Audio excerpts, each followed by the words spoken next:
Hello guys, कैसे हो सभी। आप सभी का स्वागत है और आज मैं और एक नया मानवा लेकर आ चुका हूँ। ये स्टोरी मुझे पर्सनली काफ़ी अच्छी लगी, इसलिए मैंने इसे एक्सप्लेन किया। तो दोस्तों, इमेजिन करो एक ऐसी दुनिया जहाँ 287 साल पहले गॉड मर गए थे और उनकी मौत के बाद उनका खून बिखरा और बन गए गॉड रेलिक्स, ऐसे आर्टिफैक्ट जो साइंस और फिजिक्स के सारे रूल्स तोड़ देते हैं।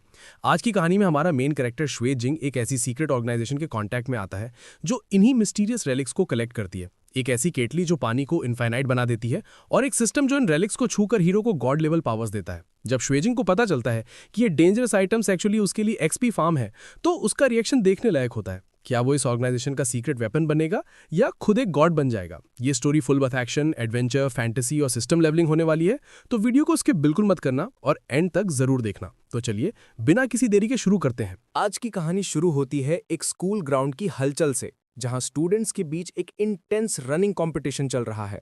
सब लोग पूरी जान लगा रहे हैं, पसीने में लथपथ हैं, लेकिन ट्रैक पर एक बंदा ऐसा है जो भाग नहीं रहा, वो तो बस हवा से बातें कर रहा है। ये है हमारा मेन कैरेक्टर शुएजिंग। बिना किसी थकान के वो बिजली की रफ्तार से फिनिश लाइन क्रॉस करता है और अनाउंसमेंट होती है, शुएजिंग 2 मिनट्स 36 सेकंड्स। भाई ने स्कूल का सारा रिकॉर्ड तोड़ दिया है। ऑडियंस में बैठी लड़कियां तो बस पागल हो गई हैं। चारों तरफ से ऊ वाह वाह और सीनियर शुएजिंग कितने हैंडसम हैं की आवाजें गूंज रही हैं। इधर शुएजिंग शांति से पानी पीता है और अपना मुंह धो रहा होता है। तभी एक हिम्मत वाली लड़की शर्माते हुए आगे आती है और एक टिश्यू ऑफर करती है। कहती है, सीनियर प्लीज अपना पसीना पोंछ लीजिए। शुएजिंग थोड़ा कंफ्यूज होकर उससे देखता है और बस हाँ थैंक्स बोलकर टिश्यू ले लेता है। बस इतना काफी था। वो लड़की तो खुशी के मारे वहीं पिघल गई और भागती हुई चिल्लाती है, सीनियर ने एक्सेप्ट कर लिया, सीनियर ने एक्सेप्ट कर लिया। शुएजिंग वहां खड़ा होकर धीरे से कुछ बड़बड़ाता है, अ बैन। लेकिन दोस्तों, असली ट्विस्ट यहां है। हमारे एमसी का ध्यान उस लड़की पर बिल्कुल नहीं है। उसकी नजरें हवा में फ्लोट कर रहे एक ट्रांसलूसेंट सिस्टम पैनल पर टिकी हैं। नोटिफिकेशन आता है, रनिंग एक्सपीरियंस +20, यानी उसकी भागने की ट्रेनिंग से उसने 20 एक्सपीरियंस पॉइंट्स कमा लिए हैं। रनिंग लेवल 3 258/800, यानी उसका रनिंग स्किल लेवल 3 पर है और लेवल अप होने के लिए अभी और भागना पड़ेगा। शुएजिंग मन ही मन खुश होता है कि चलो 20 पॉइंट्स बढ़े, ये नॉर्मल प्रोग्रेस से थोड़ा ज्यादा है। पर अगला नोटिफिकेशन उसका मूड खराब करने के लिए काफी था। स्क्रीन पर आता है, चार्म +45, मतलब सिस्टम ने जबरदस्ती उसकी खूबसूरती और अट्रैक्शन पावर को 45 पॉइंट से बढ़ा दिया है। शुएजिंग हैरानी से बोलता है और फिर गुस्से में सोचता है, टस्क, ये बेकार स्किल ही सबसे जल्दी लेवल अप क्यों होती है। मतलब बंदे को हैंडसम बनना ही नहीं है, पर सिस्टम जबरदस्ती बना रहा है। अभी वो ये सोच ही रहा था कि अचानक हवा को चीरते हुए एक तेज रफ्तार टेनिस बॉल सीधा उसके चेहरे की तरफ आती है। लेकिन श्वेजिंग कच्चा खिलाड़ी नहीं है। बिना डरे वो उस बॉल को एक हाथ से कैच कर लेता है। स्पीड इतनी तेज थी कि उसके हाथ से धुआं निकलने लगता है। सामने देखा तो एक बंदा फुल मेनेसिंग लुक दे रहा है। तभी एमसी का जिगरी दोस्त लीगे भागते हुए आता है और पूछता है, ब्रो क्या सिचुएशन है, सब ठीक है ना। श्वेजिंग उस गुंडे की तरफ इशारा करके पूछता है, क्या तू उस बंदे को जानता है। लीगे हैरानी से कहता है, अरे वो स्कूल टायरेंट पे यू ग्वांग है, तूने उससे पंगा क्यों लिया, क्या फिर से किसी लड़की का चक्कर है। लीगे परेशान होकर समझाता है, भाई तू किसी एक लड़की को हाँ क्यों नहीं बोल देता, पूरी दुनिया का गुस्सा और दुश्मनी अपने सर लेने से बच जाएगा। श्वेजिंग हाथ में पकड़ा हुआ टिश्यू लीगे की तरफ फेंकता है और एकदम सीधा जवाब देता है, मुझे कोई शौक नहीं है। लीगे चिल्लाकर बोलता है, तुझे शौक नहीं है पर हम भाई लोगों को तो है, हम सिंगल मर रहे हैं यहाँ। फिर वो डरते हुए पूछता है, वो पेयू गांग डेंजरस बंदा है, अब तेरा क्या प्लान है। श्वेजिंग बिना मोड़े आगे बढ़ता है और बस 2 शब्द बोलता है, कसरत करूंगा। लीगे अभी भी एमसी के पीछे पड़ा है और समझा रहा है, भाई ऐसे बॉडी बनाने से कुछ नहीं होगा, तुझे मार्शल आर्ट सीखनी पड़ेगी, ताकत वहां है। एमसी ऊपर से तो शांति से सुनता है, पर मन ही मन मुस्कुराता है और सोचता है, शायद दूसरों के लिए बेकार हो, पर मैं अलग हूं। क्योंकि दोस्तों, हमारा एमसी इस दुनिया का है ही नहीं। 1 महीने पहले ही वो अर्थ से इस नई दुनिया में आया है, और वो अकेला नहीं आया, उसकी आंखों के सामने एक सिस्टम पैनल भी है। सिस्टम का रूल सिंपल है, एफर्ट ब्रिंग्स रिवॉर्ड्स, मतलब जितनी मेहनत करोगे सिस्टम उतना पक्का इनाम देगा, कोई मेहनत बेकार नहीं जाएगी। जैसे ही एमसी डार्टबोर्ड पर निशाना लगाता है, नोटिफिकेशन आता है, स्किल एक्टिवेटेड, एमिंग लेवल 1, यानी निशाना लगाने की कोशिश करते ही सिस्टम ने उसे एमिंग स्किल दे दी है जो अब लेवल 1 पर है। जितनी मेहनत उतना रिजल्ट। लेकिन तभी गड़कड़ गड़गड़ भाई के पेट से भूख के मारे अजीब आवाजें आने लगती हैं। इतना हैवी वर्कआउट करने का साइड इफेक्ट ये है कि एनर्जी बहुत जल्दी खत्म होती है। वो फ्रिज खोलता है, पर किस्मत देखो फ्रिज भी उसकी लाइफ की तरह खाली पड़ा है। एमसी मनी मन सोचता है, लेकिन मैं ये सब इतनी मेहनत सिर्फ शो ऑफ या दिखावे के लिए नहीं कर रहा हूँ। एमसी बाहर निकलता है और हमें ये शहर दिखता है, द 5th मेट्रोपॉलिटन सर्कल। यहाँ का सिस्टम क्लियर है, सर्कल के अंदर वाले अमीर और बाहर वाले गरीब। मेरे पास ग्रेजुएशन के लिए सिर्फ 6 महीने बचे हैं। क्या मैं मेहनत करके अमीरों के सर्कल में जा पाऊंगा या पूरी जिंदगी यहीं गरीबी में कट जाएगी? फैसला लेने का वक्त आ गया है। वो एक कन्वीनियंस स्टोर में जाता है। काउंटर पर कैशियर लड़की बिल बताती है, 210 रुपए, थैंक यू। रेट सुनते ही एमसी के पसीने छूट जाते हैं। वो चुपचाप महंगी ड्रिंक और सामान वापस रख देता है और कहता है, ये वाला रहने दो और ये भी।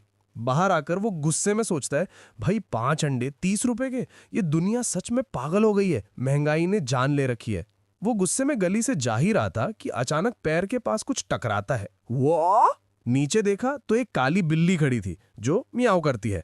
एमसी रिलैक्स होता है, ओ तो ये बस एक आवारा बिल्ली है। लेकिन अगले ही पल धड़ाम, वो बिल्ली अचानक एमसी के पैरों के पास गिर जाती है। एमसी हैरानी से बोलता है, ओए तू यहाँ फ्रॉड करने की कोशिश कर रही है क्या? गिर के मुझ पे इल्जाम लगाएगी? पर जब वो ध्यान से देखता है तो वो मजाक नहीं था। एमसी रियलाइज करता है, ये बिल्ली तो जख्मों से भरी हुई है, लगता है किसी लड़ाई में हारी है।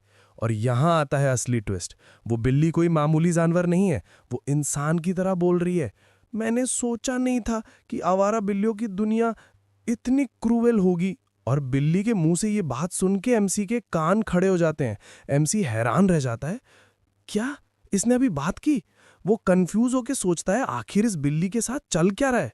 तभी एमसी की नजर बिल्ली की पूंछ पर पड़ती है। वहां उसकी पूंछ पर एक अजीब सा गोल्डन रिंग लगा हुआ था। एमसी उस रिंग को पकड़ता है और सोचता है, ये क्या चीज है? जैसे ही वो उस गोल्डन रिंग को छूता है, अचानक उसका सिस्टम नोटिफिकेशन आता है, डिवाइन सब्सटेंस डिटेक्ट हुआ है। उस रिंग में से रोशनी निकलने लगती है और एक गोल्डन नोटिफिकेशन फ्लैश होता है, डिविनिटी एब्जॉर्ब की जा रही है। मतलब उस रिंग के अंदर देवताओं जैसी शक्ति थी जो अब एमसी का सिस्टम खींच रहा है। एमसी के होश उड़ जाते हैं। डिविनिटी इस बिल्ली की पूंछ पे लगे रिंग में। दोस्तों, यहाँ पर एमसी हमें इस दुनिया का सबसे बड़ा राज बताता है। वो कहता है इस प्लैनेट का नाम अर्थ स्टार है, जिसे ज़ूशिया की दुनिया भी कहा जाता है। ठीक 287 साल पहले यहाँ गॉड मर गए थे। उस दिन अर्थ स्टार के हर इंसान ने अपनी आंखों से यह मंजर देखा था कि सारे गॉड्स मर चुके हैं। तब से इंसान अकेले हैं। इंसानियत अब किसी के भरोसे नहीं बल्कि अपने दम पर आज़ाद खड़ी है। लेकिन हमारा एमसी अलग है। वो कहता है, और मैं तब तक ग्राइंड करूंगा, तब तक मेहनत करूंगा जब तक कि मैं खुद एक गॉड न बन जाऊं। भाई का विजन क्लियर है, सीधा गॉड बनना है। सीन शिफ्ट होता है एमसी के घर पे। वो उस बिल्ली को कुछ खाना देता है और बोलता है, ले खा ले। लेकिन बिल्ली उस खाने को ऐसी देखती है जैसे वो कोई कचरा हो, बिल्कुल एटीट्यूड के साथ मना कर देती है। एमसी गुस्से में कहता है, तू एक आवारा बिल्ली है ना, तो ये भी नहीं खाएगी? नखरे तो देखो इसके। तभी एमसी को कुछ याद आता है, रुको 1 मिनट। उसको वो डायलॉग याद आता है जो उसने गली में सुना था, मैंने एक्सपेक्ट नहीं किया था कि स्ट्रे कैट्स की दुनिया इतनी क्रूअल होगी।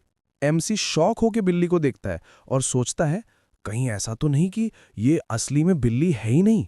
भाई बिना टाइम वेस्ट किए तेजी से किचन की तरफ भागता है। बिल्ली भी कंफ्यूज्ड है कि ये बंदा कर क्या रहा है, लेकिन अंदर तो मास्टर शेफ चल रहा है। एमसी सब्जियां काट रहा है, आग जला रहा है और सिस्टम लगातार नोटिफिकेशन दे रहा है, कुकिंग +20, कुकिंग +20, कुकिंग +20। भाई ने खाना बनाने में इतनी जान लगा दी कि उसका कुकिंग स्किल लगातार बढ़ता जा रहा है। थोड़ी देर बाद एमसी एक गर्मा गर्म बोल लेके आता है, शिमला मिर्च और पोर्क राइस बोल। वो बिल्ली के सामने बोल रखता है और कॉन्फिडेंस से पूछता है, अब बता क्या तू ये खाएगी? जैसे ही शूजंग वो गर्मा गर्म शिमला मिर्च और पोर्क राइस बोल उस बिल्ली के सामने रखता है, उस डिवाइन बिल्ली का सारा एटीट्यूड हवाबाजी में उड़ जाता है। खुशबू सूंघ के उसके मुंह में पानी आ जाता है, उसकी आंखें चमकने लगती हैं और वो बड़े चाव से खाना शुरू कर देती है। ये नज़ारा देखकर शूजंग के चेहरे पर एक कॉन्फिडेंट स्माइल आ जाती है। वो बिल्ली को घूरते हुए अपने मन की बात बोलता है, मेरा अंदाजा बिल्कुल सही निकला। तुम्हारा ये इंसानी भाषा समझना और रिएक्ट करना, ये सब इसलिए नहीं कि तुम कोई समझदार जानवर हो, बल्कि इसलिए क्योंकि तुम असलियत में बिल्ली हो ही नहीं। तुम शायद कोई इंसान हो जो किसी वजह से बिल्ली बन गया है। शूजंग थोड़ा पॉज लेता है, जैसे कुछ एनालाइज कर रहा हो, और फिर उसकी नज़र उस बिल्ली की पूंछ पर लगे उस गोल्डन रिंग पर जाती है। वो सोचता है, और जहां तक वजह की बात है, रीजन शायद ये सुनहरी रिंग है। जैसे ही वो उस रिंग को ध्यान से ऑब्जर्व करता है, अचानक सिस्टम का नोटिफिकेशन बज उठता है, डिंग। स्क्रीन पर एक बड़ा मैसेज आता है कि डिविनिटी पूरी तरह एब्जॉर्ब हो चुकी है। शूजंग हैरानी से आईब्रो उठाता और बोलता है, ये क्या, एब्जॉर्प्शन पूरी भी हो गई? तभी सिस्टम एक नया और बेहद पावरफुल स्किल अनलॉक करता है। स्क्रीन पर लिखा आता है divine skill unlocked, twin life. इसे एक्टिवेट करने के लिए डिविनिटी की जरूरत है। सारी शर्तें पूरी हो चुकी हैं। क्या आप इसे एक्टिवेट करना चाहेंगे, हाँ या ना? इसका मतलब यह है कि सिस्टम ने उसे एक नई पावर दी है जिसे ट्विन लाइफ कहते हैं, और इसे चालू करने के लिए जो एनर्जी चाहिए थी वो उस रिंग से मिल गई है। शूजैंग ये पढ़कर एक्साइट हो जाता है। वो मनी मन चिल्लाता है, अरे भाई ये भी कोई पूछने की बात है? क्या इसमें कोई सोचने की जरूरत है? बिल्कुल हाँ। जैसे ही वो हाँ बोलता है, सिस्टम कंफर्म करता है कि स्किल एक्टिवेट हो गया है। शूजैंग के हाथ में एक नई ताकत आ जाती है। वो उस नए स्किल के डिस्क्रिप्शन को पढ़ना शुरू करता है और पढ़ते ही उसके होश उड़ जाते हैं। सिस्टम बताता है ट्विन लाइफ का पैसिव इफेक्ट। इसका मतलब है कि आपके पास 2 जिंदगियां हैं। अगर आप मर जाते हैं तो आप मौत के अगले 7 दिन के अंदर कभी भी किसी भी वक्त खुद को वापस जिंदा कर सकते हैं। और सबसे बड़ी बात ये, इसका कूल डाउन टाइम सिर्फ 3 महीने का है। सिंपल भाषा में हमारा एमसी अब अमर हो गया है। मरने के बाद वो खुद डिसाइड कर सकता है कि अगले 7 दिन में कब वापस जिंदा होना है, और ये चीट कोड वो हर 3 महीने में एक बार यूज कर सकता है। श्वेजिंग की आंखें फटी की फटी रह जाती हैं। वो हैरानी से बड़बड़ाता है, 2 जिंदगियां, वो भी मौत के 7 दिन के अंदर कभी भी जिंदा होने की आजादी, और कूल डाउन सिर्फ 3 महीने। भाई साहब, ये कोई मामूली स्किल नहीं है, ये तो सीधा रेजरेक्शन आर्मर मिल गया मुझे। ये तो चीट कोड है। लेकिन लालच यहीं खत्म नहीं होती। श्वेजिंग नोटिस करता है कि स्किल का एक्टिव पार्ट अभी भी लॉक्ड है और उसे खोलने के लिए और डिविनिटी चाहिए। श्वेजिंग सोच में पड़ जाता है, क्या इसके लिए भी और डिविनिटी चाहिए? इसका सीधा मतलब तो ये हुआ कि मुझे बस इस बिल्ली से ये एनर्जी चूसते रहना पड़ेगा। सही कहा ना? वो उस बिल्ली की तरफ बढ़ता है ताकि और पावर ले सके। लेकिन जब वो करीब से देखता है तो उसका इरादा बदल जाता है। वो देखता है कि उस बिल्ली की छोटी सी बॉडी पर बहुत सारे गहरे जख्म हैं। वो काफी दर्द में लग रही है। श्वेजिंग का हाथ हवा में रुक जाता है। वो इंसानियत के नाते सोचता है, नहीं यार, अगर मैंने इस हालत में इससे और निचोड़ा तो ये बहुत जालिमाना होगा। बेचारी पहली मरी पड़ी है। श्वेजिंग अपना प्लान ड्रॉप कर देता है। वो अपना हाथ आगे बढ़ाता है और बड़े प्यार से बिल्ली के सर को सहलाता है। बिल्ली को भी ये टच अच्छा लगता है। वो खाना खा के फुल हो चुकी है और एक लंबी प्र्र लेती है। श्वेजिंग उसे सहलाते हुए सोचता है, बेहतर होगा कि मैं डिविनिटी ढूंढने का कोई और तरीका सोचूं। इसे परेशान करना ठीक नहीं। तभी बिल्ली उसकी तरफ देखकर जोर से आवाज निकालती है, म्याऊ। श्वेजिंग खड़ा होता है और डिसाइड करता है, मैं इसे ऐसे ही जाने नहीं दे सकता, पर अभी के लिए मुझे जाना होगा। मैं बाहर जाता हूं और डिविनिटी से रिलेटेड कुछ क्लूज ढूंढता हूं, और साथ ही साथ ये भी देख लूंगा कि ये शहर कैसा है। श्वेजिंग वहां से निकल जाता है और दरवाजा बंद कर देता है। और दोस्तों, यहां पर सीन में एक बड़ा ट्विस्ट आता है। जैसे ही श्वेजिंग कमरे से बाहर गया, वो बेचारी और कमजोर दिखने वाली बिल्ली अचानक अपने पैरों पर खड़ी हो गई। अंधेरे कमरे में उसकी आंखें अचानक नियॉन ग्रीन कलर में चमकने लगी। उसका ऑरा एकदम बदल गया। अब वो कोई पालतू जानवर नहीं, बल्कि एक खतरनाक शिकारी लग रही थी। सीन शिफ्ट होता है शहर की सड़कों पर, द आउटर रिंग। नरेटर हमें इस दुनिया की रियलिटी बताता है। ये आउटर रिंग है। यहाँ रहने वाले लोगों के लिए इनर रिंग में जाना नामुमकिन के बराबर है। वहां की एंट्री डिफिकल्टी इतनी ज्यादा हाई है कि पूछो मत। नरेटर आगे बताता है, अगर कोई वहां पहुंच भी जाए तो वहां रहने की फीस इतनी ज्यादा है कि एक छोटी मोटी अमीर फैमिली भी कंगाल हो जाए और रोड पर आ जाए। इसके बावजूद लाखों लोग वहां जाने की भीड़ में लगे रहते हैं। लेकिन दोस्तों, एक रास्ता है जो बहुत कम लोगों को पता है। एक शॉर्टकट है। अगर कोई इंसान मार्शल आर्टिस्ट बन जाए तो उसके लिए सारे दरवाजे खुल जाते हैं। सारी प्रॉब्लम्स चुटकी में सॉल्व हो सकती हैं। श्वेजिंग सड़क पर चल रहा था अपने धुन में कि अचानक कुछ गुंडों ने उसका रास्ता रोक लिया। एक टकला गुंडा आगे आता है जिसके चेहरे पर अलग ही घमंड था। वो श्वेजिंग को घूरता है और पूछता है, ओए, तेरा नाम श्वेजिंग है ना? सही पहचाना ना मैंने? श्वेजिंग शांति से रुकता है। उसके चेहरे पर कोई डर नहीं था। वो पलटकर पूछता है, हाँ हूं, क्यों, कोई काम था क्या? टकला गुंडा गुस्से में चिल्लाता है, अबे जिस लड़की पर हमारे बिग ब्रदर पेयू ग्वांग की नजर है, तू उस पर लाइन मारता है? तुझ में इतनी हिम्मत आ गई? आज तो तू गया बेटा, आज तू जिंदा नहीं बचेगा। श्वेजिंग थोड़ा कंफ्यूज होता है। वो इनोसेंट बन के पूछता है, कौन? तूने किस ब्रदर का नाम लिया? और बिना किसी जवाब का इंतजार किए श्वेजिंग ने एक्शन ले लिया। स्विश! उसने सड़क से उठाए हुए कुछ छोटे पत्थर अपनी मुट्ठी में दबाए और बिजली की रफ्तार से फ्लिक कर दिए।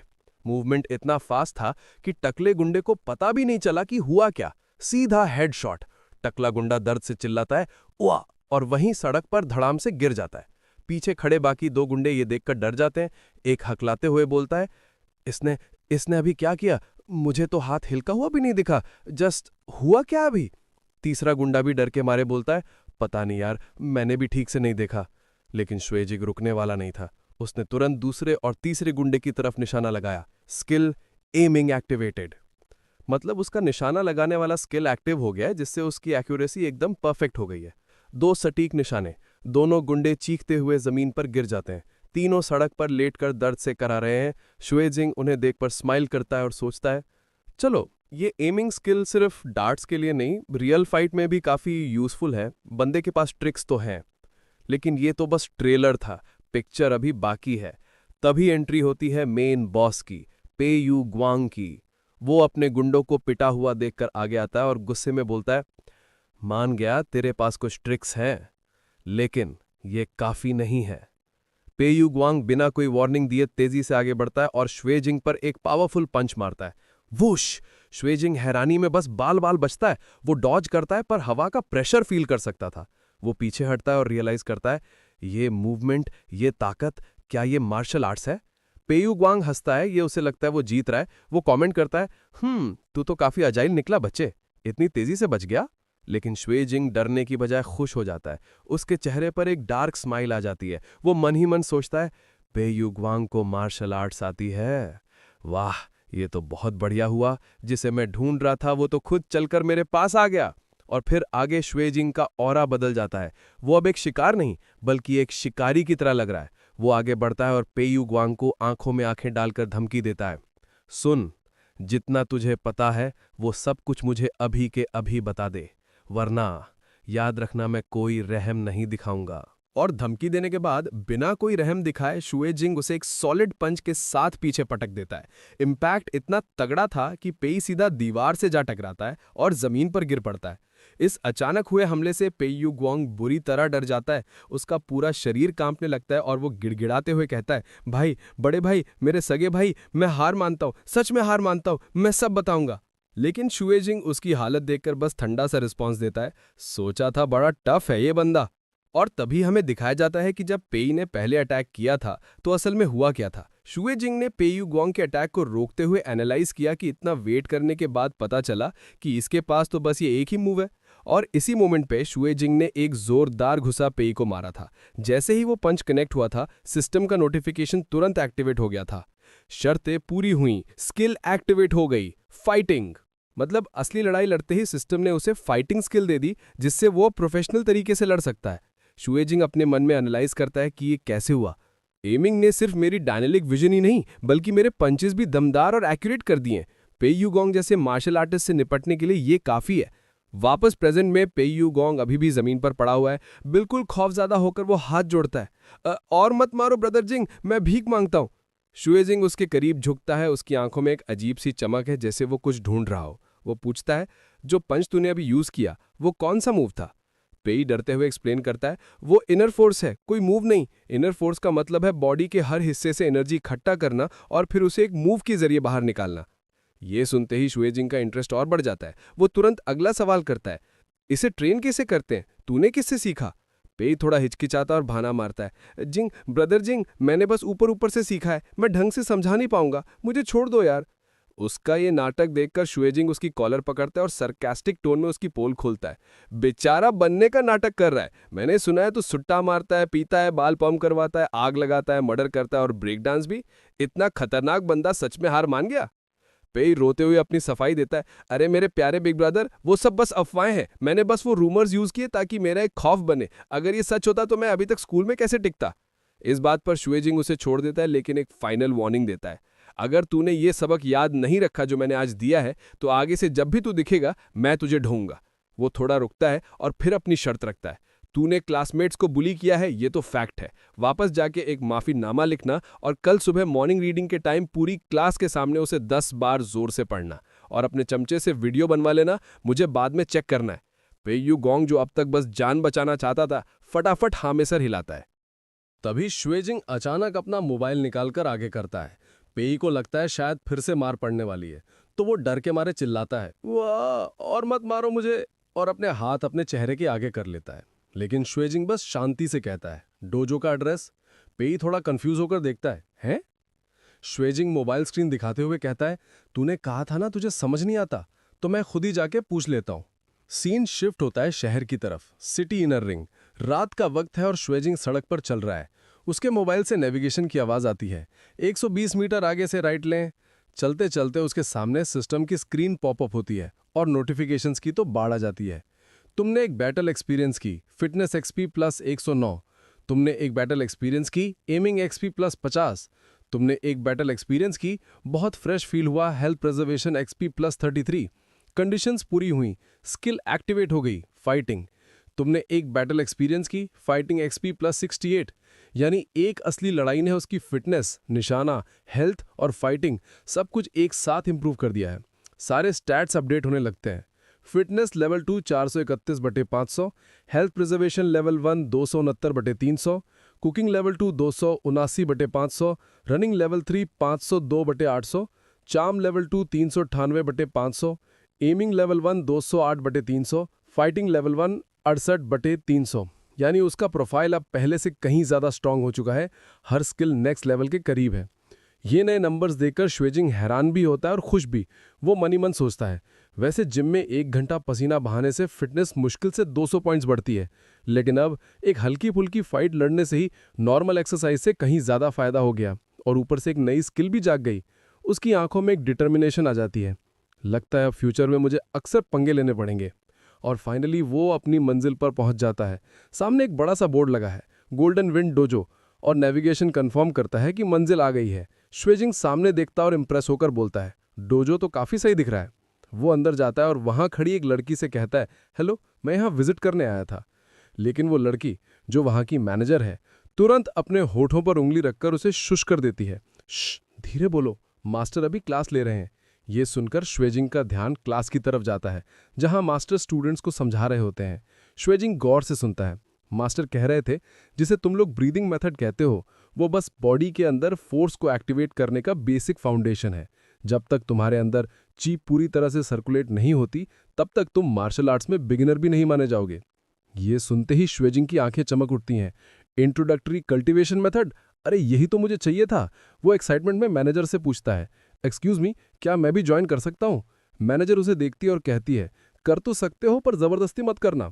लेकिन मनी मन वो श्वेजिंग को देखकर पिघल रही होती है, कितना हैंडसम है ये। तभी सिस्टम का नोटिफिकेशन आता है, चार्म एक्सपी प्लस 30। बिना कुछ किए बस शक्ल दिखाकर लड़की इंप्रेस हो गई और चार्म पॉइंट्स फ्री में मिल गए। श्वेजिंग थैंक्स बोलकर क्लास में शामिल हो जाता है। मास्टर इंस्ट्रक्शंस देते हैं, अपने कोर को टाइट करो और सांस अंदर खींचते रहो, रुकना नहीं है। मैनेजर साइड में खड़ी होकर चिंता कर रही होती है, ये लड़का पहली बार मार्शल आर्ट स्ट्राइक कर रहा है, क्या ये कर पाएगा?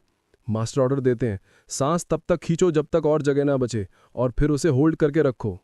मैनेजर को अब अपनी जॉब की टेंशन होने लगती है। वो सोचती है, यार इनमें से कुछ तो टिकने चाहिए, वरना मास्टर तो मुझे नौकरी से निकाल देंगे अगर कोई ढंग का टैलेंट नहीं मिला तो।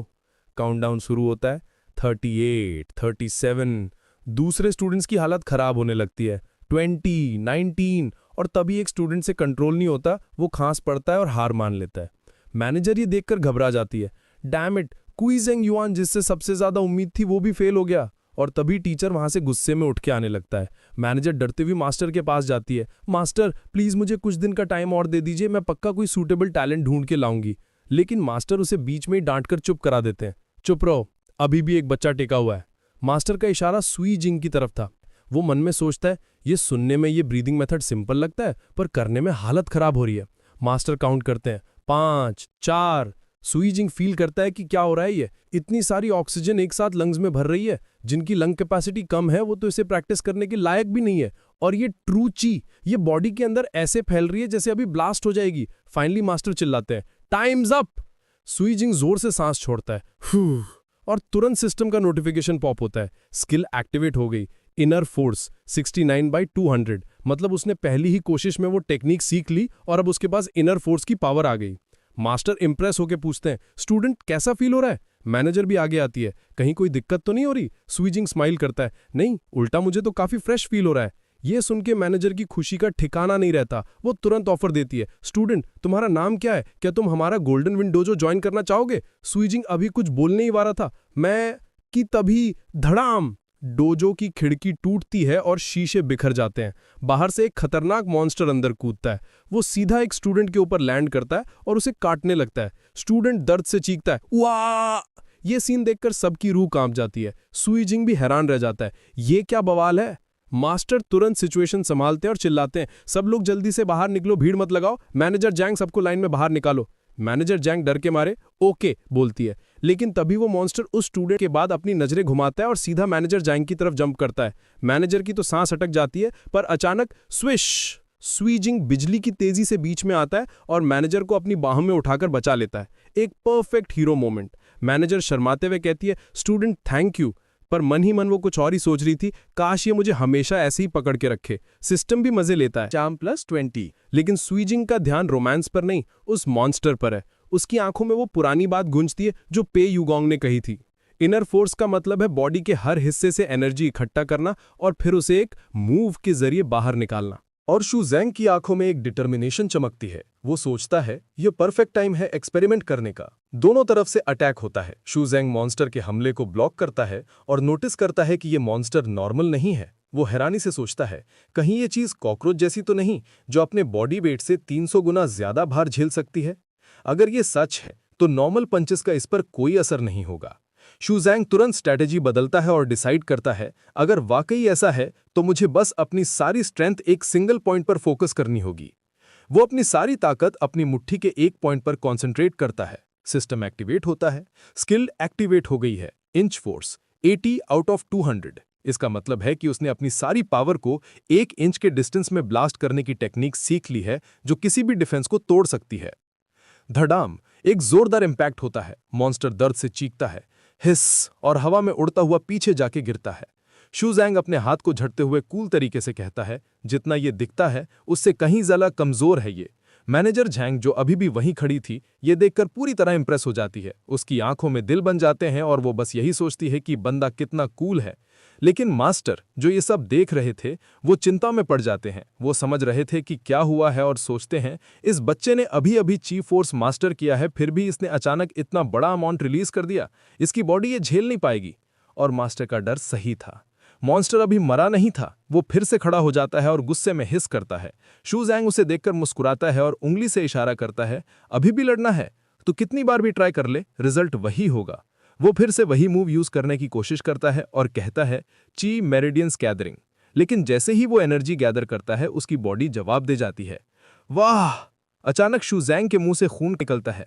वो खुद शॉक में आ जाता है कि क्या हो रहा है ये, और मॉन्स्टर को मौका मिल जाता है और वो हमला कर देता है। शू जैंग रियलाइज करता है, शिट, लगता है इस बार मैंने अपनी लिमिट से ज्यादा कर दिया। मॉन्स्टर बिल्कुल करीब आ चुका था। लग रहा था अब शू जैंग का खेल खत्म, लेकिन तभी स्विश, एक तेज धार हवा चलती है और मॉन्स्टर के 2 टुकड़े हो जाते हैं। मॉन्स्टर वहीं ढेर हो जाता है। शू जैंग हैरान होकर देखता है, ये क्या सीन है। धुएं के बीच से एक लेडी की एंट्री होती है, लंबी व्हाइट पोनीटेल और एक टाइट कॉम्बैट सूट में।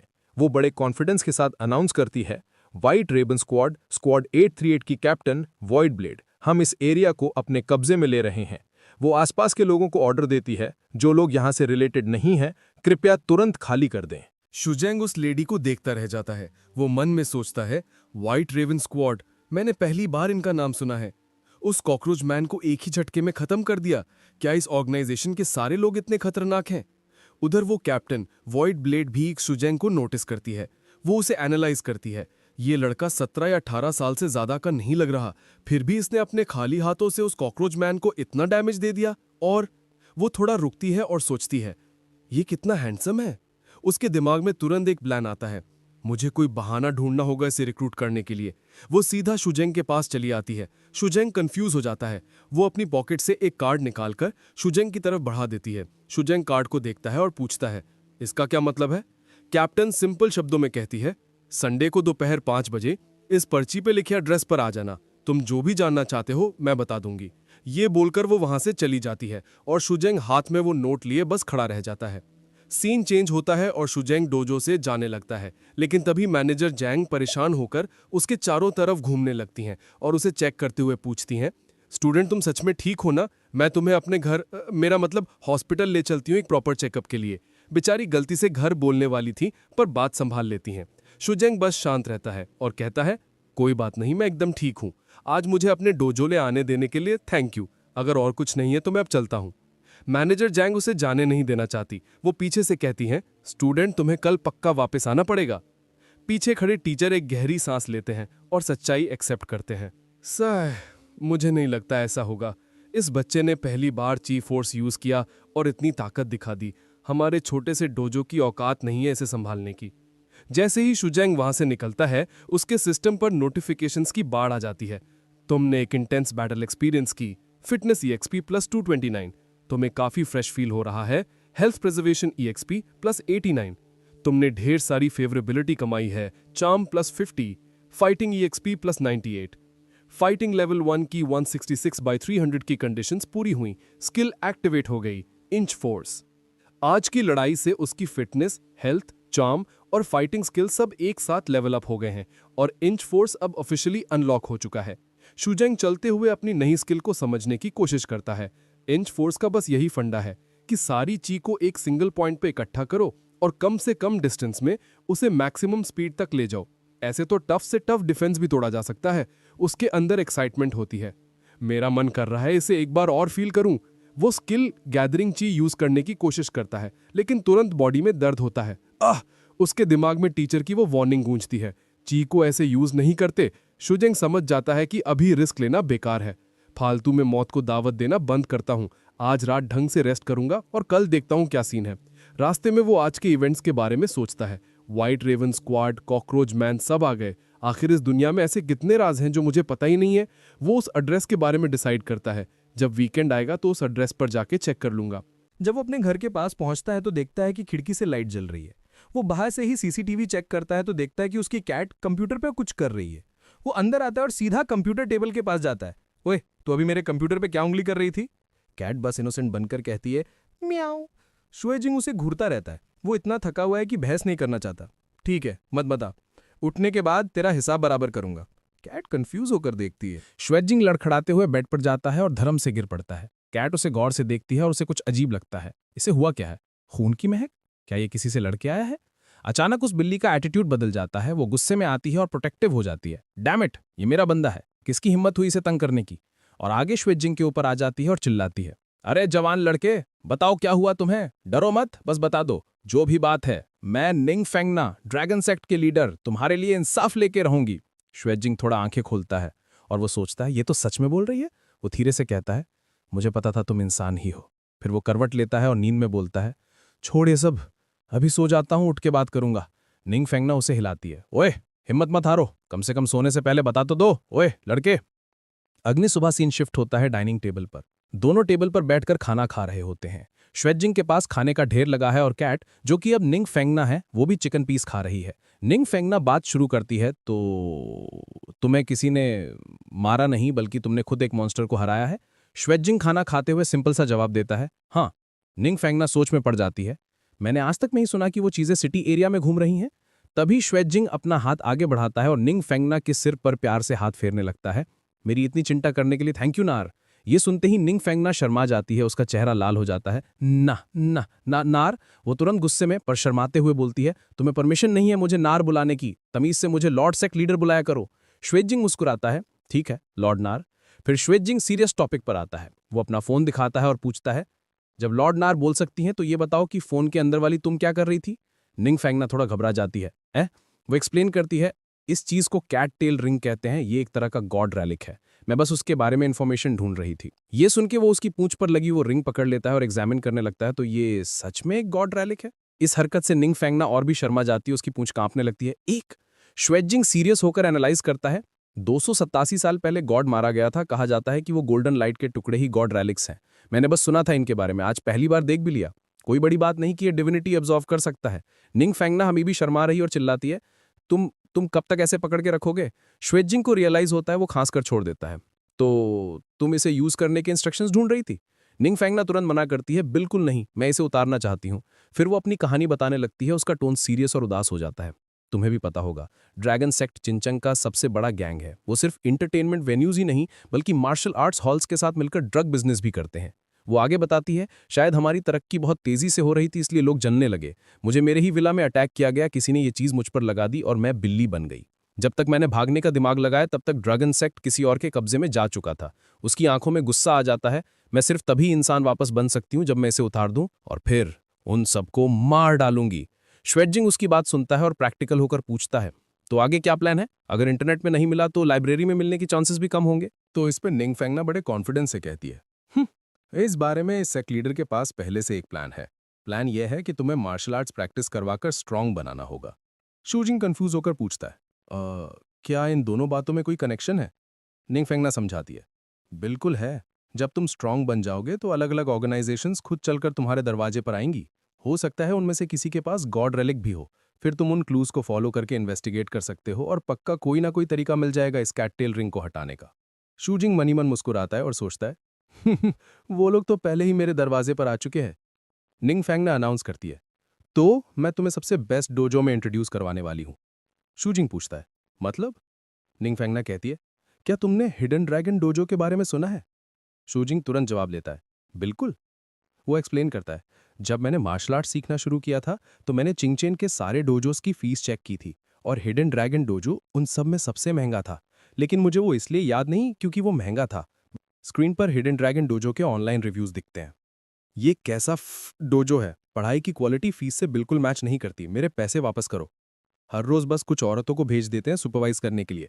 वो हमारे साथ स्पार भी नहीं करती, बस खड़े होकर डांटती रहती हैं। और वो ड्रैगन किंग लीची, वो तो कभी दिखता ही नहीं। मुझे लगता है ये एक स्कैम है। एक हफ्ते से सीख रहा हूं, रोज कमर दुखती है और वो लोग कोई इलाज भी नहीं बताते, बस कहते हैं बर्दाश्त करो। ये मार्शल आर्ट सीखना थोड़ी है, ये तो पैसे देकर पिटना है। शूजिंग आगे बोलता है, बल्कि इसलिए याद है क्योंकि इसकी रिव्यूज बहुत ही ज्यादा खराब थे। निंग फेंगना गुस्से में नाक सिकोड़ती है, ये कचरा लोग ये थोड़ी सी मेहनत भी नहीं कर सकते तो मार्शल आर्ट सीखने आते ही क्यों हैं? असली मार्शल आर्टिस्ट के सर्कल में कोई भी हिडन ड्रैगन डोजो को हल्के में लेने की गलती नहीं करेगा। शूजिंग पूछता है, तो मैं अंदर कैसे जाऊंगा? निंग फेंगना सिंपल तरीका बताती है, जियांगहू के रूल्स फॉलो करके, डोजो स्टॉर्मिंग करके। और कैसे? शूजिंग थोड़ा कंसर्न दिखाता है, अगर मैंने उनका डोजो तोड़ फोड़ दिया तो क्या वो मुझे फिर भी एक्सेप्ट करेंगे? निंग फेंगना उसे ऐसे देखती जैसे वो कोई गवार हो। अपनी शक्ल देखो जरा, कितने भोले हो। डोजो स्टॉर्मिंग बस एक इंटरव्यू की तरह होता है। शूजिंग समझ जाता है, ओह। निंग फेंगना आगे समझाती है, डोजो के डिसाइपल्स भी अलग अलग रैंक्स में बटे होते हैं। जो पैसे देकर आते हैं, अगर उनका टैलेंट नहीं है तो वो कितनी भी मेहनत कर लें बेकार है। दूसरे होते हैं नेचुरली गिफ्टेड, और तीसरे जो तुम्हें बनना है, डोजो स्टॉर्मिंग वाले। वो सीरियस होकर बोलती है, जिनके पास टैलेंट होता है उन्हें भी अपनी हार्ड पावर दिखानी पड़ती है। अगर तुम्हें केपेबल बनने में 8-10 साल लग गए तो उसका कोई फायदा नहीं। मार्शल आर्ट्स के रास्ते पर माइंडसेट सबसे ज्यादा जरूरी है। सिर्फ एक इनविंसिबल स्पिरिट के साथ ही कोई इनविंसिबल पंच मार सकता है। वो कंक्लूड करती है, डोजो स्टॉर्मिंग एक तरह की सेल्फ रिकमेंडेशन है और अपनी स्पिरिट को प्रूव करने का सबसे बेस्ट तरीका है। जाते जाते वो इंस्ट्रक्शन देती है, याद रखना कल डोजो चले जाना, मुझे कुछ काम निपटाने हैं। अगले दिन सीन शिफ्ट होता है हिडन ड्रैगन डोजो पर। शूजिंग वहां पहुंचता है। गेट पर एक स्टूडेंट खड़ा होता है जो उसे वेलकम करता है। Student, welcome to Hidden Dragon Dojo. शूजिंग स्माइल करते हुए हाथ बढ़ाता है, हेलो, मैं यहां आया था। वो हाथ मिलाते हैं। तभी शूजिंग को फील होता है कि सामने वाला बंदा जोर से उसका हाथ दबा रहा है। शूजिंग थोड़ा शॉक होता है, क्या? और मन में सोचता है, क्या ये कोई टेस्ट है? अगर ये टेस्ट है तो मुझे भी इसे सीरियस लेना होगा। वो तुरंत अपनी स्किल यूज करता है, गैदरिंग ट्रू ची। अब बाजी पलट जाती है। शूजिंग की ग्रिप इतनी स्ट्रांग हो जाती है कि स्टूडेंट की हालत खराब होने लगती है। स्टूडेंट दर्द से तड़प उठता है, अरे अरे अरे अरे, दर्द हो रहा है, दर्द दर्द, छोड़, जल्दी छोड़। बाकी स्टूडेंट्स हंसते हुए शूजिंग को बताते हैं, हा हा हा, स्टूडेंट बुरा मत मानना, ये बंदा मार्शल आर्ट्स का दीवाना है, जो भी दिखता है उससे भिड़ने लगता है, पता नहीं कितनी बार हार चुका है। वो पहला स्टूडेंट अपना हाथ सहलाते हुए शर्मिंदा होकर बोलता है, तुम लोग कुछ ज्यादा ही बोलते हो। शूजिंग मन ही मन सोचता है, इतना ड्रामा हुआ और ये निकला बस एक राह चलता आदमी। तभी वहां हलचल मच जाती है। एक स्टूडेंट चिल्लाता है, जल्दी देखो, ओल्ड डोजो मास्टर और कुछ डायरेक्ट डिसाइपल्स इधर ही आ रहे हैं। सब हैरान हो जाते हैं, ये क्या हो रहा है? ओल्ड डोजो मास्टर खुद आ गए। सबका इंट्रोडक्शन स्क्रीन पर आता है, मेंग किंग जियाओ, जू शानियंग, ली की, छेन फुगुगोंग और व्हील चेयर पर बैठे मेंग बोशान, ओल्ड मास्टर। स्टूडेंट्स आपस में खुसफुसाने लगते हैं, वो डायरेक्ट डिसाइपल जो कभी बाहर नहीं आते वो भी यहाँ हैं। क्या कुछ बड़ा हुआ है? कहीं हमारा डोजो बंद तो नहीं हो रहा? तभी शूजिंग की नजर मेंग बोशांग की गोद में बैठी निंग फेंगना पर पड़ती है। वो हैरान होकर सोचता है, वानर यहाँ क्या कर रही है? मेंग बोशांग सबको चुप कराते हैं, शांत। फिर वो शूजिंग की तरफ देखते हैं, क्या तुम ही हो जो यहाँ डोजो स्टॉर्मिंग के लिए आए हो? उसी वक्त निंग फेंगना शूजिंग को देखकर आंख मारती है। शूजिंग नोटिस करता है और सोचता है, नॉट बैड। मेंग बोशांग बोलते हैं, बहुत वक्त हो गया जब किसी ने मेरे यहाँ डोजो स्टॉर्मिंग करने की हिम्मत की हो। जवान लड़के, क्या तुम्हें लगता है तुम इसके लायक हो? श्वेजिंग कंफ्यूजन में बोलता है। लायक होने या ना होने का क्या मतलब है? अगर तुम मुझसे ऐसे पूछोगे तो मुझे भी नहीं पता। वो अपना सिस्टम चेक करता है। Fitness level 4, health preservation level 2, cooking level 3, running level 4, charm level 3, aiming level 2, fighting level 1, sports level 1। Stats देख के पता चलता है कि भाई फिट तो है, पर फाइटिंग का लेवल अभी भी लेवल 1 ही है, जो कि मास्टर के सामने कुछ भी नहीं है। वो एनालाइज करता है, कॉम्बैट से रिलेटेड लेवल्स तो काफी कम लग रहे हैं। मेंग बुशांग कहते हैं, ऐसा करते हैं, मैं तुमसे कुछ सवाल पूछता हूं। शीजिंग पोलाइटली कहता है, सीनियर प्लीज पूछिए। आगे से मिंग बुशांग अपनी ऑरा रिलीज करते हुए पूछते हैं, तुम्हारा नाम क्या है? शीजिंग बताता है, शीजिंग। और आगे पूछते हैं मेंग, उम्र? शीजिंग बताता है, 17। मेंग बोशांग और आगे पूछते हैं, कहाँ रहते हो, तुम्हारे माता पिता क्या काम करते हैं? जुइजिंग चुप रहता है। मेंग बोशांग रुकते नहीं है। क्या तुम इकलौती औलाद हो, कोई भाई बहन है? जुइजिंग मन में सोचता है, ये सवाल इतने अजीब क्यों होते जा रहे हैं? क्या मैं यहाँ शादी के इंटरव्यू के लिए आया हूँ? तभी निंगफेंगना जोर से खांसती है। मेंग बोशांग बात संभालते हुए जोर से हंसते हैं। हा, घबराओ मत, होने वाले दामाद से तो जाहिर है मैं कुछ ज्यादा सवाल ही पूछूंगा ना। जूजिंग पूरा कंफ्यूज हो जाता है, ये चल क्या रहा है? निंगफेंगना कहती है, मुझे भी नहीं पता। तभी जू शानियंग आगे आती है और अपने दादाजी से कहती है, दादाजी वो लायक है या नहीं, ये तो लड़ने के बाद ही पता चलेगा। वो जुइजिंग की तरफ मुड़ती है और मुस्कुराती है, लिटिल ब्रदर चिंता मत करो, मैं तुम्हारे साथ नरमी से पेश आऊंगी। जुइजिंग पोजीशन लेता है, प्लीज। बाकी स्टूडेंट्स हैरानी से देखते हैं, लिटिल सीनियर सिस्टर खुद पर्सनली लड़ने जा रही हैं। मुझे लगता है आज इस लड़के का काम तमाम है। निंगफेंगना मन ही मन सोचती है, उन्होंने पहले ही बोल दिया कि ये शादी का इंटरव्यू है, तो तुम अभी भी क्यों लड़ रही हो? और फिर आगे जुइजिंग को टेस्ट करने के लिए जू शानियंग अचानक अटैक कर देती है। जू शानियंग चिल्लाती है, लिटिल ब्रदर संभल के। निंगफेंगना डर के मारे चिल्लाती है, जुइजिंग। लेकिन जुइजिंग घबराता नहीं है। वो जू शानियंग की हर मूवमेंट को परफेक्टली डिटेक्ट करता है। जैसे ही वो पास आती है, वो स्मूथली उसके अटैक को डॉज करता है और अगले ही पल वो उसका हाथ पकड़ता है और एक जबरदस्त मूव के साथ उसे जमीन पर पटक देता है। जू शानियंग वहीं ढेर हो जाती है और हार मान लेती है। ये देखकर चैन फुगवांग तारीफ करता है, डायनामिक विजन और पकड़ की पोजीशनिंग काफी सही है, तेरे अंदर मेरे जवानी के दिनों वाला स्टाइल दिखता है। मेंग बोशांग खुश होकर निंगफेंगना से कहते हैं, हाँ, तूने सच में इस बूढ़ों के लिए एक हीरा ढूंढ निकाला। निंगफेंगना गर्व से कहती है, बिल्कुल, आखिर मैं हूं कौन? पर मन ही मन वो सोचती है, और मैं फालतू में इसके लिए डर रही थी। जुइजिंग अपने कपड़े ठीक करता है और पूछता है, तो ओल्ड डोजो मास्टर, क्या मेरा डोजो स्टॉर्मिंग सक्सेसफुल रहा? उसी वक्त सिस्टम पर जीत के इनाम आते हैं। तुमने एक बैटल एक्सपीरियंस की जहां कमजोर ने ताकतवर को हराया। Fighting experience plus 211, fitness experience plus 121, health preservation plus 89, म्याओ एम प्लस 56 और स्पोर्ट्स एक्सपीरियंस प्लस 139। तुम्हें ढेर सारी फेवरेबिलिटी मिली, चार्म प्लस 50। एक ही झटके में लड़ाई जीतने से उसकी सारी फिजिकल स्किल्स को मैसिव बूस्ट मिला है। और हाँ, इंप्रेस करने के एक्स्ट्रा चार्म पॉइंट्स भी मिले। मेंग बोशांग का जवाब देते हैं, बिना मार्शल आर्ट सीखे झू शानयिंग को हरा देना, बिना किसी शक के तुम डायरेक्ट डिसाइपल बनने के लायक हो। वो अपनी बात आगे बढ़ाते हैं, तो अब बुलाने का तरीका बदलने का वक्त नहीं आ गया? इसका मतलब समझते ही श्वेजिंग चौंका और तुरंत रिस्पेक्ट दिखाते हुए बोला, मास्टर। नमस्ते सीनियर ब्रदर्स और सीनियर सिस्टर्स। चन फुगुआंग हंसते हुए कहता है, हा हा हा हा हा हा। साथ में जूनियर ब्रदर, बहुत बढ़िया बहुत बढ़िया। तभी झू शानयिंग जमीन से उठती है और गुस्से में बोलती है, ओए, और मेरा क्या? वो अपना इंट्रोडक्शन देती है, मेरा नाम झू शानयिंग है, मैं तुम्हारी 6th सीनियर सिस्टर हूं।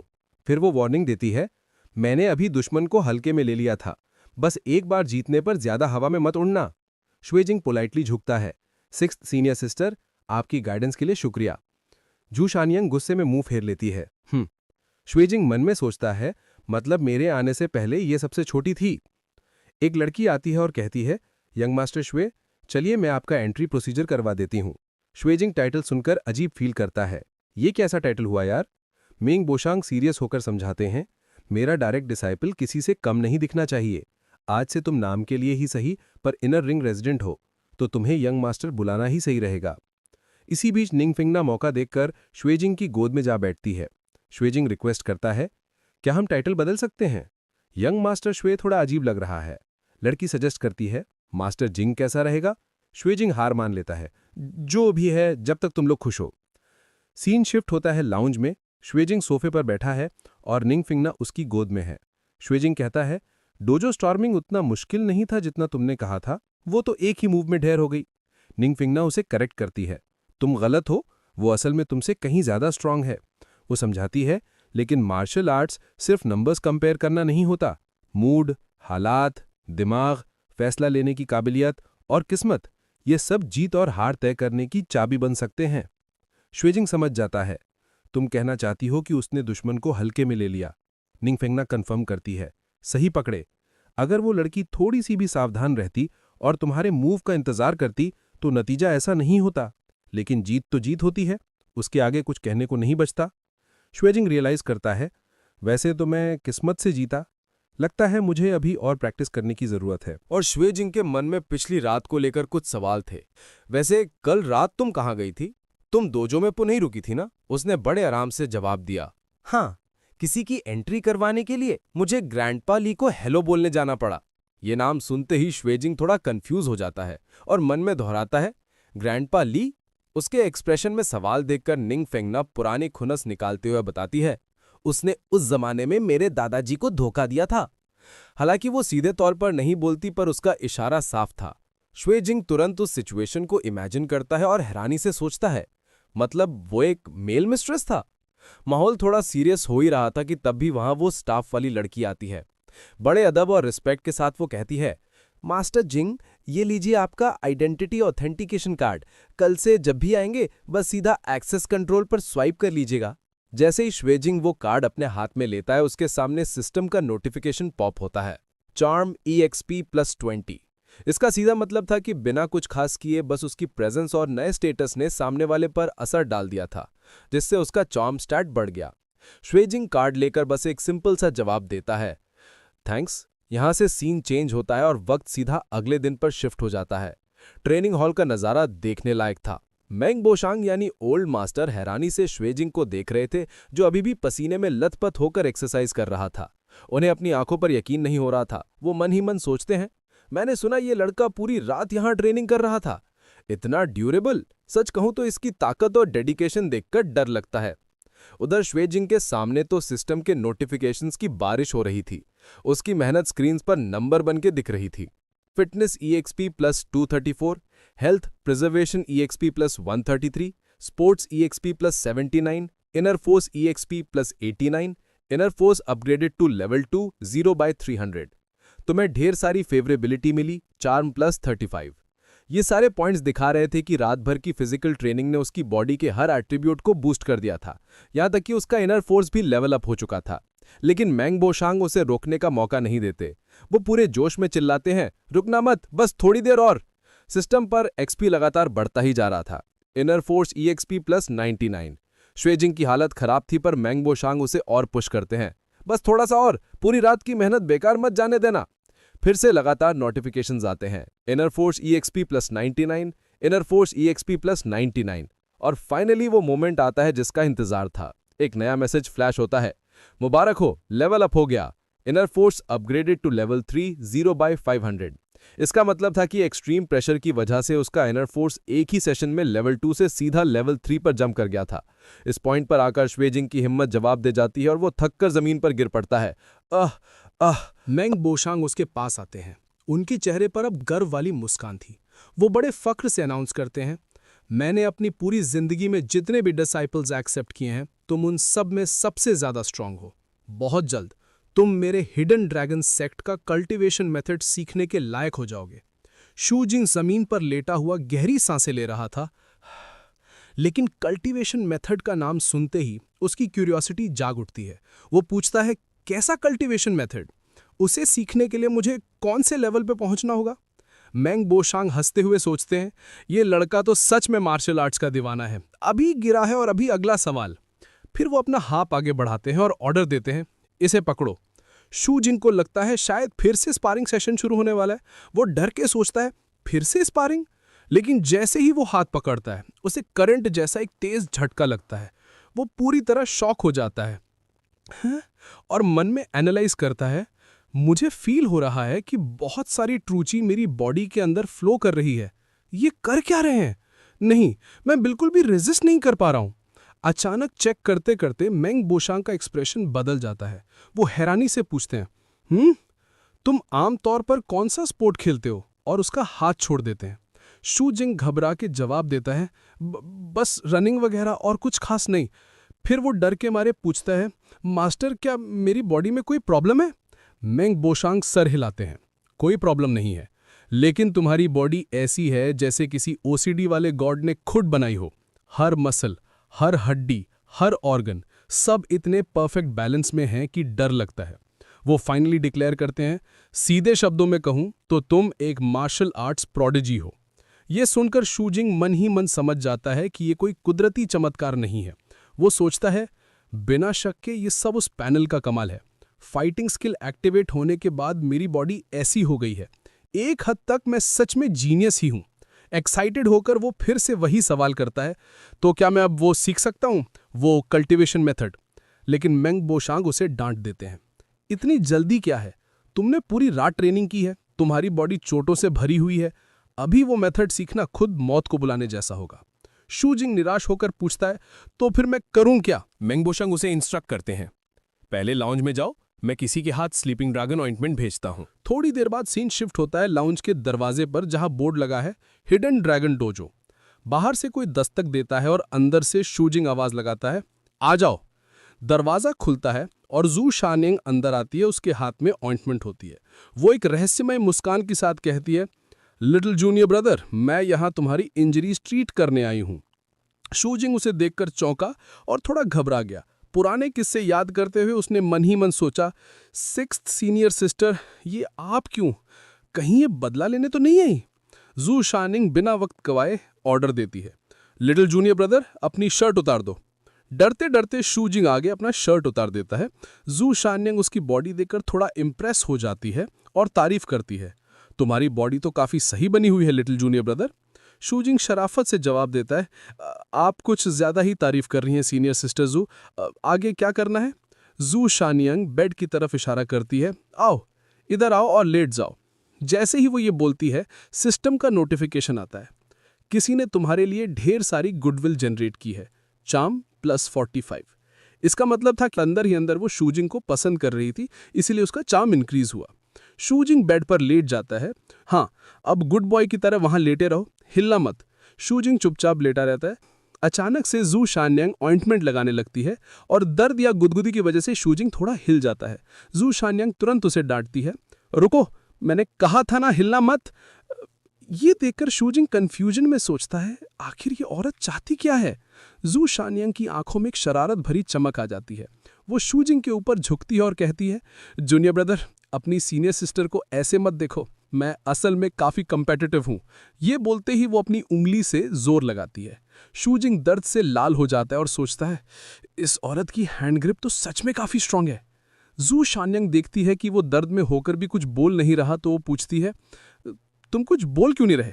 शूजिंग बस इतना ही कहता है, कुछ नहीं, जब तक आप खुश हैं सीनियर सिस्टर।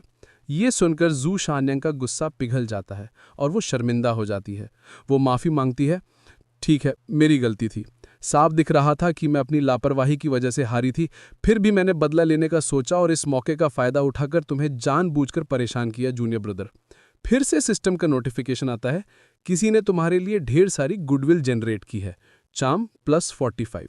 उसका दिल पिघलने की वजह से चार्म पॉइंट्स फिर बढ़ गए। जू शानिंग शर्माते हुए पूछती है, तुम मुझसे गुस्सा तो नहीं हो ना? सिस्टम फिर पिंग करता है, किसी ने तुम्हारे लिए ढेर सारी गुडविल जनरेट की है, चार्म +45। जू जिंग कुछ नहीं बोलता, बस देखता रहता है। सिस्टम एक बार और कंफर्म करता है, किसी ने तुम्हारे लिए ढेर सारी गुडविल जनरेट की है, चार्म +45। लगातार 3 बार नोटिफिकेशन आना यह दिखा रहा था कि वो अब जूजिंग के काम नेचर से कितनी ज्यादा इंप्रेस हो चुकी थी।